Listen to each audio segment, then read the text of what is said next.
कुछ साल पहले सऊदी अरब एक ऐसा मुल्क था जहां मजहब एक शनाख्त था। दुनिया सऊदी अरब को वो मुल्क समझती थी जहां मजहब की बुनियादी चीज़ों पर कोई समझौता नहीं होता था।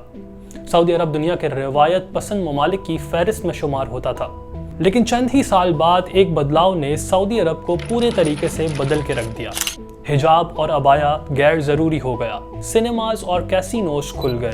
जिस फ्रेंच प्रेसिडेंट की वजह से पाकिस्तान में जलाओ गिराव हुआ और कहीं बेगुनाहों का पाकिस्तान में खून बहाया गया, उसी फ्रेंच प्रेसिडेंट का सऊदी अरब में धूमधाम से इस्तकबाल किया गया। दुनिया के बड़े बड़े फनकारों जिसमें सलमान खान, जस्टिन बीबर और शिल्पा शेट्टी शामिल हैं, उनको सऊदी वली अहद की जानिब से दावत दी गई।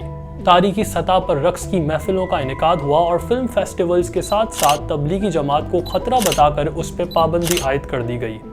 सऊदी अरब वो मुल्क है जहां मुसलमानों के दो मुकद्दस तरीन मुकामात हैं, मक्का और मदीना, जिस मुल्क का आईन कुरान है और जहां कई दहाइयों से वहाबिज्म को फॉलो किया जाता रहा है। क्या उस सऊदी अरेबिया के कदामत पसंद शहरी इन जिद्दत पसंद ख्यालात को इतनी आसानी से कबूल कर लेंगे?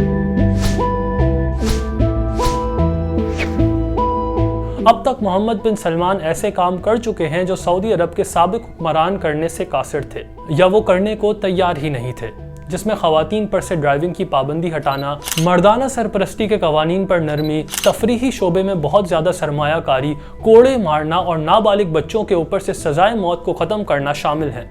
इस वक्त सऊदी अरब की 60% आबादी 35 साल से कम उम्र की है और मोहम्मद बिन सलमान का ये मानना है कि उनकी जनरेशन में बहुत से लोग एक रवादार माशरे के ख्वाहिशमंद हैं और ये सारी तब्दीली सऊदी विजन 2030 के प्लान का हिस्सा है, जिसके मुताबिक सऊदी अरब की जीडीपी में तेल का इन्हिसार कम करने, जो कि इस वक्त लगभग 80% है, और सऊदी अरब को यूनाइटेड अरब इमारात की तरह डाइवर्सिफाई करने का है। लेकिन सऊदी माशरे को मजीद तब्दील करने के लिए मोहम्मद बिन सलमान को अंदरूनी वहाबी मजहबी इस्टेब्लिशमेंट का सामना करना पड़ेगा, जिसने इन तब्दीलियों की सख्त मुज़ाहिमत की है। लेकिन इससे पहले ये जानना ज़रूरी है कि वहाबिज़म क्या है और कैसे वहाबिज़म ने सऊदी अरब में कई दहाइयों तक हुकूमत की। 1703 में नजद में एक शख्सियत पैदा हुई जिनका नाम था मोहम्मद इब्ने अब्दुल वहाब। उन्होंने दीन की खिदमत पेश की और 1744 में उनका मुआहिदा आले सऊद कबीले के साथ हो गया। यह मुआहिदा मोहम्मद बिन सऊद अल मुकरन के साथ हुआ, जो सऊद डायनेस्टी के फाउंडर थे, जिसमें यह तय पाया गया कि जो हुकूमत वो मिलकर कायम करेंगे उसमें दुनियावी मामलात जैसे कि मिलिट्री और पॉलिटिक्स आले सऊद खानदान के पास रहेगी और दीनी मामलात जो हैं वो आले शेख यानी शेख मोहम्मद बिन अब्दुल वहाब के खानदान के पास रहेंगे। इस तरह ये सऊदी डायनेस्टी शुरू हुई, लेकिन 1979 में ईरान के अंदर बहुत बड़ा इनकलाब आया और मक्का की अजीम शान मस्जिद पर इंतहा पसंदों ने कब्जा कर लिया। इन वाक़यात के जवाब में सऊदी हुक्काम ने वहाबी पेशवाओं के साथ एक और डील करते हुए वहाबी उलमास को सऊदी अरब के एजुकेशन सिस्टम और रोज़मर्रा के मामलात में और ज़्यादा इख्तियारात दे दिए। मोहम्मद बिन सलमान का ये मानना है कि इतने ज़्यादा इख्तियारात देने की वजह से सऊदी अरब के अंदर शिद्दत पसंदी में मज़ीद इजाफा हुआ। उनका कहना है कि वो खुद कदामत पसंद इस्लाम के बजाय एतदाल पसंद इस्लाम के हामी हैं।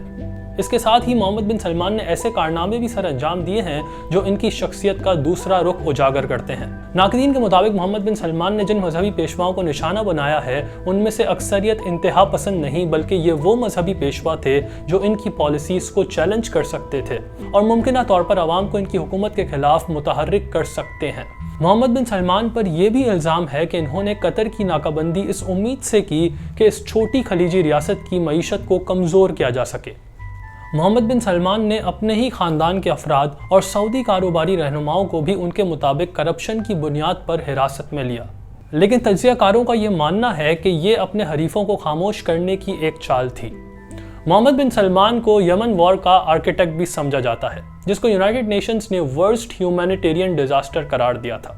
इस बात का कवी इम्कान है कि सऊदी अरब आने वाले वक्त में एक बिल्कुल मुख्तलिफ रियासत बन के सामने आए, लेकिन इस बात का इम्कान बहुत मुश्किल है कि वहाँ कोई उस वक्त के वली अहद को आज़ादी के साथ तनकीद का निशाना बना सके।